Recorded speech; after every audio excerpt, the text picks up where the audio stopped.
Olá, pessoal. Dando continuidade à aula anterior, estávamos falando sobre algumas formas, algumas reações diferentes que os pacientes eles podem vir a ter em relação à hospitalização, à doença, enfim. E aí eu queria focar aqui em dois tipos de reações. A primeira delas são os procrastinadores, né? Então, a procrastinação é um comportamento, né, nesse contexto de paciente, saúde, doença, etc., que leva o indivíduo a demorar na busca de tratamento, na busca de ajuda, né? E o que termina acontecendo, né? É, os sintomas passam desapercebidos, a doença parece improvável, a ajuda profissional é considerada desnecessária, o indivíduo procrastina para marcar consulta, os benefícios visíveis do tratamento não vão superar os custos percebidos. E aí eu trouxe aqui um exemplo, né? Um esquema, na verdade, diante desse contexto, dessa característica desse paciente que é procrastinador. Então, o paciente procrastinador, né? Então, se ele nota que os sintomas são inexplicados, né? Ele começa a se fazer outro questionamento, né? Será que eu estou doente? Se ele entende que sim, ele para e se pergunta, né? Diante da minha doença, ou dessa possibilidade de doença, será que eu preciso de atenção médica? Diante disso, eu marco uma consulta médica? Quando eu recebo a atenção médica, né? Eu devo começar o tratamento para a doença, né? Então, aqui seria um exemplo, desses azulzinhos aqui, de uma pessoa que ela não é procrastinadora. Uma pessoa procrastinadora, ela vai ter um comportamento diferenciado, né? Nessa demora. Tanto, se ela não nota os sintomas, né? Que são sintomas que ela não consegue compreender também, né? Ela vai estar demorando nessa avaliação. Se ela entende que não está doente, então ela demora na aceitação, né? Então, se ela acredita que não precisa de atenção médica, ela vai demorar mesmo aí em busca dessa ajuda. Não marca consulta ou demora nessa marcação e dá um tratamento, né? Então, existe um outro contexto, né, ao contrário desses procrastinadores, que são aquelas pessoas que fazem o uso exagerado, né? Então, por que algumas pessoas elas visitam seus médicos ou as unidades de saúde quando não existe realmente uma necessidade, né? Quais seriam os ganhos secundários dessa pessoa? E aí eu trouxe algumas coisas para a gente discutir, né? De algumas possibilidades dessa pessoa se comportar dessa forma, que uma dessas possibilidades seria uma pessoa que tem hipocondria, né? Então, o que seria essa hipocondria? Né? É uma falsa crença de que o indivíduo ele tem uma doença quando não é verdade, né?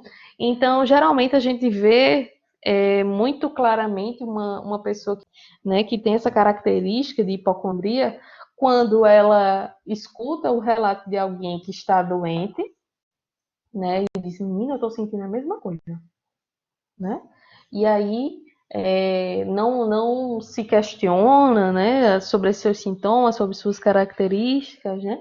E aí, quando a gente se depara com essa pessoa que está fazendo esse uso exagerado, a gente pergunta sobre os sintomas, né? Se ela busca ajuda por causa disso, geralmente, são pessoas que têm esse relato vago. Ela não sabe muito bem explicar de onde vem o sintoma, ou a dor, ou às vezes é ambíguo, né? E aí, ou então, exagera, ou atribui erroneamente alguns sintomas ou algumas características da doença que ela acredita ter, né? Geralmente, também, essas pessoas são pessoas que têm um medo muito exagerado de contrair doenças, mesmo frente a informações de que não há nada de errado. Né? E como eu tinha mencionado anteriormente, alguns ganhos secundários que essas pessoas elas podem vir a ter, né? Não somente nesse contexto de hipocondria, né? Mas as pessoas que tendem a buscar muitos serviços de atendimento, as unidades de saúde, são aquelas pessoas que, de alguma forma, quando não apresentam, certo? Esses sintomas reais ou a doença, são pessoas que elas têm alguma recompensa associada a esse papel de doente. Seja uma atenção ao profissional de saúde que está dando naquele momento, que está escutando essa pessoa, né?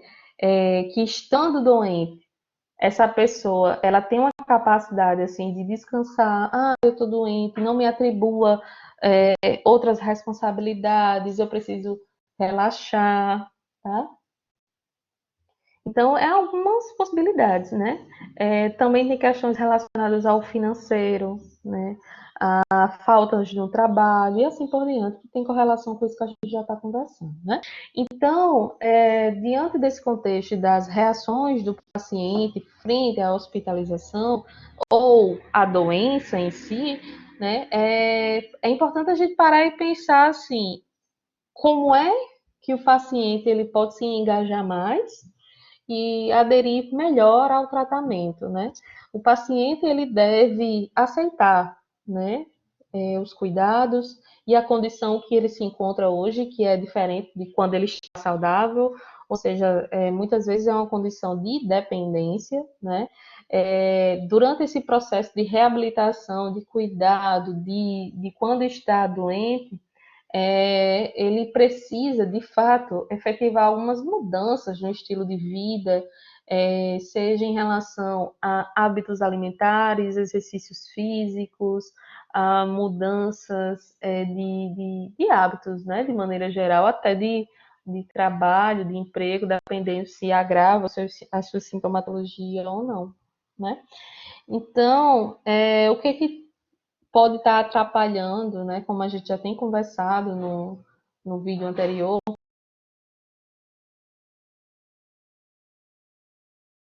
o que pode estar atrapalhando é justamente a presença de certos padrões de comportamento e de características cognitivas do próprio paciente. Como a gente já tem visto, né? Então, o pensamento do paciente, a forma como ele enxerga, a sua subjetividade, né? Então, aqui eu fiz esse esqueminha para a gente relembrar, né, que a própria personalidade, o estilo de vida, o apoio social, aqueles aspectos biopsicossociais, espirituais também que a gente tem conversado, as características da doença, o tipo de enfermidade, a localização, o estágio, o tipo de tratamento, né? Então, tudo isso, né, que são muitas características específicas, é isso que vai estar mediando a relação entre o diagnóstico da doença e o ajustamento emocional e comportamental a essa doença, né? Então, é muito importante que o profissional de saúde ele compreenda que não estamos mais, pelo menos espera-se, né, que os profissionais se comportem dessa forma, no modelo biomédico em que o foco é a doença, em que a gente precisa focar na doença. Estamos dentro de um paradigma de tratamento biopsicossocial, espiritual, que leva em consideração outros aspectos além de somente a doença, desses sintomas, tá? Então, muitas vezes, durante a formação, né, do médico, do fisioterapeuta, do fono, enfim, dos outros profissionais de saúde, sem ser o psicólogo, que exista muito esse enfoque na doença, nas características, nos critérios diagnósticos, nas formas de tratamento, e é óbvio que tem que ter. Contudo, se esquece um pouco de que a gente está falando de indivíduos, né? E que cada doença também tem a tendência de ter, obviamente, um padrão de comportamento, né? Quando acomete o indivíduo, mas tem características que são peculiares a cada indivíduo. A gente não pode esquecer disso, né? Então, nesse contexto, né, de adoecimento, o paciente pode ter potencializado algumas emoções, entre aspas, consideradas negativas, né? Como angústias, medos, inseguranças, revoltas, né? tanto, não somente, na verdade, para ele, mas para a família, para os profissionais de saúde também, né? E que isso pode culminar nessa dificuldade de natureza psicológica, que, como eu mencionei, são frequentemente ignoradas, né? Então, esse pensamento, né, tem realmente um impacto na maneira diante da adaptação à hospitalização, ou adaptação a esse novo contexto que é estar doente. E algumas pessoas, elas tendem também a se culpar, né, a ter um debate, né, entre culpa e ódio, que tudo isso, essa reação de natureza psicológica pode estar atrapalhando, né, é, a questão de aderir ao tratamento e tá continuando de maneira geral, né? Então, as intervenções mais eficazes nesse contexto é aquelas que o profissional de saúde pode estar ajudando o indivíduo a ter uma sensação de um certo controle, né, do que está acontecendo, né? Então, como assim, né? Então, se o indivíduo ele vai fazer um procedimento médico, uma cirurgia, um curativo, vai estar administrando uma nova medicação, né? Então, uma das formas que o profissional de saúde ele pode estar lidando com esse paciente para gerar, por exemplo, essa sensação até de conforto, né? Não somente de controle do paciente, mas de conforto, é explicar. Uma característica básica do perfil do profissional de saúde é ser educador. Então, muitas vezes, pela própria pressão do trabalho, o cansaço e assim por diante, os profissionais tendem, alguns, né, a não utilizar-se dessa característica tão importante. Então, não explicam o que estão fazendo, não explicam as possíveis consequências. Óbvio, né, a gente filtrando aquelas que a gente sabe que pode estar ocasionando ainda mais ansiedade, né? E aí, voltando aqui um pouquinho, né? Eu trouxe esse exemplo de gerar essa sensação de controle, porque geralmente os pacientes que têm essa dificuldade de aceitação do contexto de adoecimento, de hospitalização e assim por diante, são pacientes ansiosos. Então, a ansiedade, ela gera no indivíduo, né, esse descompasso, né? E às vezes a sensação de controle pode estar ajudando a diminuir, né? Essa ansiedade, esse medo, né? Então, quanto mais o profissional explicar diante do paciente, né, da análise da característica do paciente, entendendo que isso vai funcionar, então quanto mais o profissional de saúde ele conseguir explicar, né, o que está acontecendo e se dispor, ser empático, escutar o paciente. Agora, claro, é importante a gente se lembrar que existem pacientes que usam desse momento para ter esses ganhos secundários dele, né?